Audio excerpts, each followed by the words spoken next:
welcome back to the Republican debate here on AZ Central. We've got 5 of the people seeking the GOP nomination in the Western District, in the Western Valley District.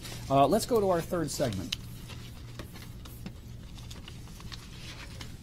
Reporter with the Arizona Republic, and I'm here to talk about President Donald Trump and the Russia investigation. Polls show that President Trump is deeply divisive.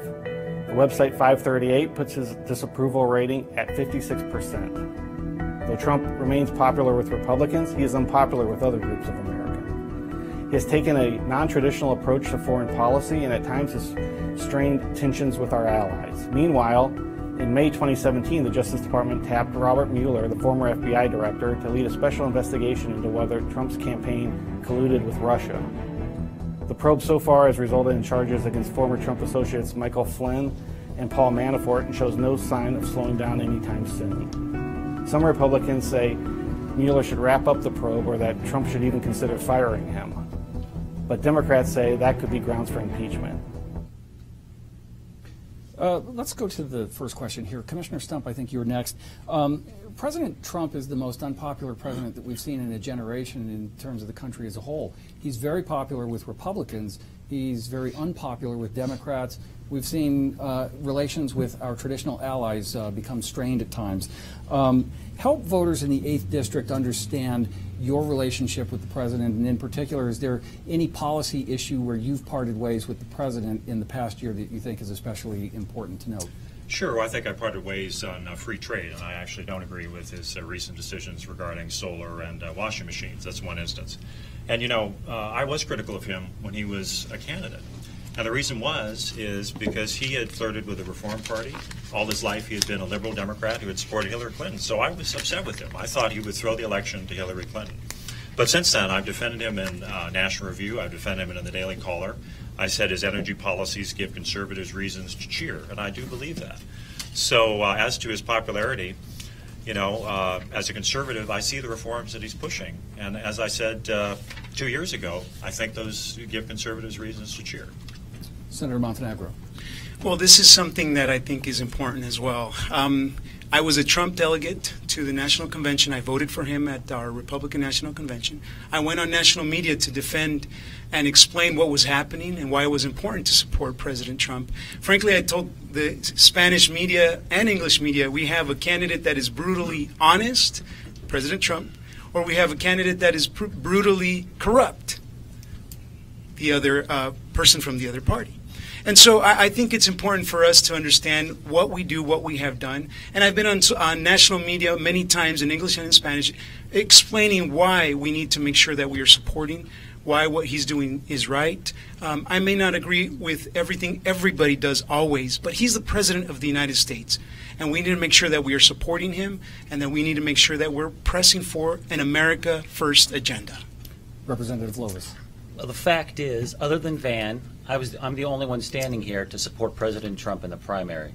The other 3 people did everything they could to keep President Trump out of the White House during the Republican primary. I was named his campaign chairman in 2016. I was the first legislator to endorse him, and in 2017 I was named to a position in his administration. And so if something that needs to get done on behalf of the West Valley, if there's an issue with Luke Air Force Base, if there's an issue with something else, there's nobody better prepared than I am to make the case to the administration on behalf of not only the 8th District, but also on behalf of all of Arizona. Senator Lesko. Well, you know, I think people need to get over it.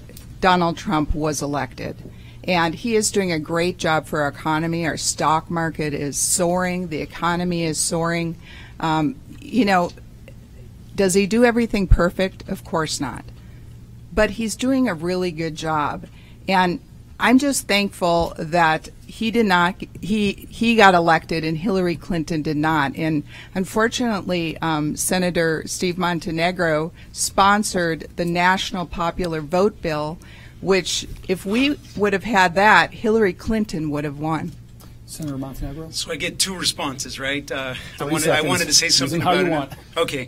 Well, first, let me address Phil. You know, I think we have to be careful to be completely genuine in our positions, because early on in the Republican primaries, you were not with President Trump. You actually, your company was raising money for Marco Rubio. Your company was raising money for Kasich. You were anybody but Trump until it became clear that your district wanted President Trump. So I think that we have to be clear. I'm not saying you weren't President Trump, okay? You just because at some point we all, as Republicans, came on board because he was our nominee, as I did as well. But I think it's important not to start lashing out and saying everybody either, because I have been on national media defending him way more than you have as well. I said in the primary. Representative Lovis, you have 30 seconds. Yeah, let me clear this up, because Steve is taking a shot at my wife there. My wife is a Republican fundraiser. She's raised money for such causes as Yes for Marriage, to codify marriage between a man and a woman, the anti-marijuana campaign to stop recreational marijuana in Arizona last year, and also on behalf of Donald Trump. I supported one candidate in the primary, Donald Trump. I voted for one candidate, I supported one candidate, I volunteered for one candidate, that was Donald Trump. So when Steve talks about this, Steve was a Ted Cruz guy. I'm not criticizing Steve for Ted Cruz, but he can't get up here and act like he was with Donald Trump from the beginning, because that's not true. I was an early Trump supporter, and that's why I was his campaign chairman. Okay. I want to respond to what was thrown at me as well. I don't think we can do that. Mr. Van Steenwyk. From Debbie Lesko. Okay, Senator President Lesko. Trump's popularity. Okay, I'm sorry. I will allow that. Thank you. Senator Montenegro. Thank you. No, what's happening here, look, the bill that Senator Lesko is referring to is a bill that she hasn't read. Because if she would have read it, she would know that it's 888 words, and it never once mentions the Electoral College, which are the two things that are being thrown against me, that I voted against the Electoral College or I voted against the Constitution. No, that bill never mentions the Electoral College. And if she read at least as far as Article 2, Section 1 of the Constitution, she would see that that bill is constitutional. So I just want to make sure that we clear the air with that. Very good. Senator Lesko, any rebuttal? Yeah, I mean, just talk to anybody. They don't support the national, most people don't support, except Democrats, support the national popular vote. He sponsored it. I did not. His political consultant kept badgering me because he got paid by the national popular vote to do so. They went off on these trips to try to convince legislators to support it. I didn't go. I didn't support it. I didn't sponsor it. I didn't want Hillary Clinton as our next president. Okay, thank you. Mr. Van Steenwyk, your turn. Where are we at now? You have the question relating to popularity. I guess. Okay, popularity. If you look at polls, none of them are exactly scientific, number one. Number two, if you take the margin of error, they're almost what they were when he was elected president. There's been so much animus out there about him and everything he does. No wonder people don't like him. I mean, I've had the same problem when I've run for office against what I consider to be a real flake. In 2012, Mr. Flake. I tried to tell people then he couldn't be trusted as a U.S. senator, but I didn't have the funds, and the party wanted Mr. Flake. Well, they got him. And I heard after that, oh, my God, what a mistake we made. And they did. The reality is, a lot of what Mr. Trump did is good, and I'm glad he's done it. I wish he'd do more. As far as tariffs, hey, you know what? Free trade also has to be fair, and if it isn't, you're in trouble. When I was younger, I worked in the steel industry. I retired out of the food business, and I'm telling you, the trade deals we have with NAFTA that are bringing all kinds of imported foods into this country at the expense of our farmers is not a good trade deal. It's unfair, and everybody knows it's unfair, but our big corporations, like Dell Foods and the others, they like it. Okay. Next question, Senator Montenegro. There's been an increasingly partisan tone to the Robert Mueller's investigation of the White House and whether it's examining worthwhile issues. Help us understand, are you closer to the view that the president should have the discretion to fire the special counsel, or to the idea that to do so would be an impeachable offense? So where do you come down on all this?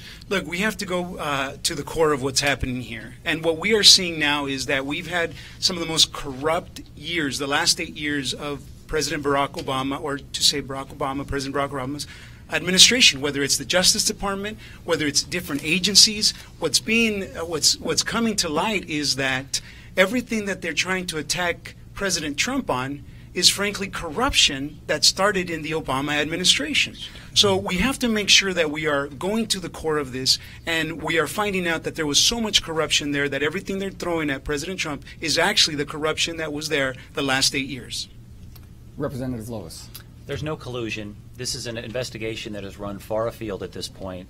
Quite frankly, I think it's time for Robert Mueller to finish this off. Let's end it. If there was anything, it would have come out already. So in my opinion, there's nothing there, no collusion. Let's finish it. Senator Lesko.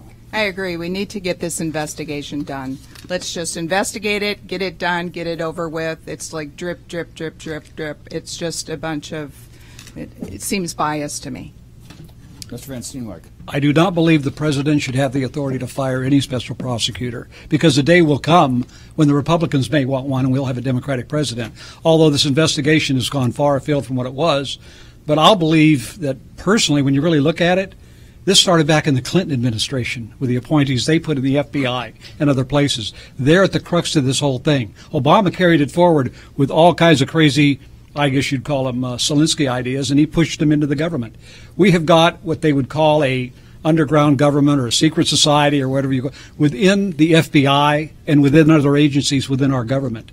Our government needs a clean house. Just clean the whole house out. Get rid of all the fat and get rid of all the people that are doing this. What they've done, most of them, has violated the oath of office. These people can be put in prison for what they've done, and they should be prosecuted by our new Attorney General, and that's where they belong.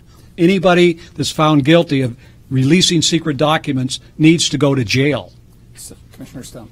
Well, Ron, the FBI's role in this is troubling in my mind. You know, you may recall the agent who said we needed an insurance policy over text message regarding President Trump, or then candidate Trump, actually changed the content of Comey's FBI memo from the phrase extremely careless to grossly negligent. Grossly negligent is actually a criminal charge. So that's very concerning. James Baker had contacts with David Corn of Mother Jones with regard to the Steele dossier, which, of course, was made by Fusion GPS, which was hired by Hillary Clinton to dig up dirt on President Trump. So I find that troubling, and I look forward to sunlight being shed on all activities of the Obama administration to try to undermine President or then candidate Trump's candidacy. Okay. Let's go to the next wild card question. This one is for Representative Lovis. You were appointed to the Arizona House of Representatives. Last year, the Trump administration rewarded you for your early and enthusiastic support by giving you a job at the Small Business Administration that you had for less than a year. Your wife, as you've noted, is a prominent Republican campaign fundraiser in Arizona. But what have you done that merits a congressional seat that you don't owe to other people? Well, let's talk about my record at the state legislature. I'm pro-life. I have a pro-life voting record. I am anti-tax, named a champion of the taxpayer by Americans for Prosperity. I am anti-regulation. I've been in the SBA working to eliminate rules and regulations that are problematic for small business. But the thing I think that I'm most proud about my record in the legislature is the bill which shut down the elected officials' pension plan. I turned down a pension, and then in my first year in office, I sponsored the bill which shut down the elected officials' pension plan. So now anybody coming into the system, it's a 401k plan, just like the private sector. And that's why I've said when I go to Washington, I will turn down a pension, because we don't need politicians adding more debt to the federal government, just like they add to state government. Okay.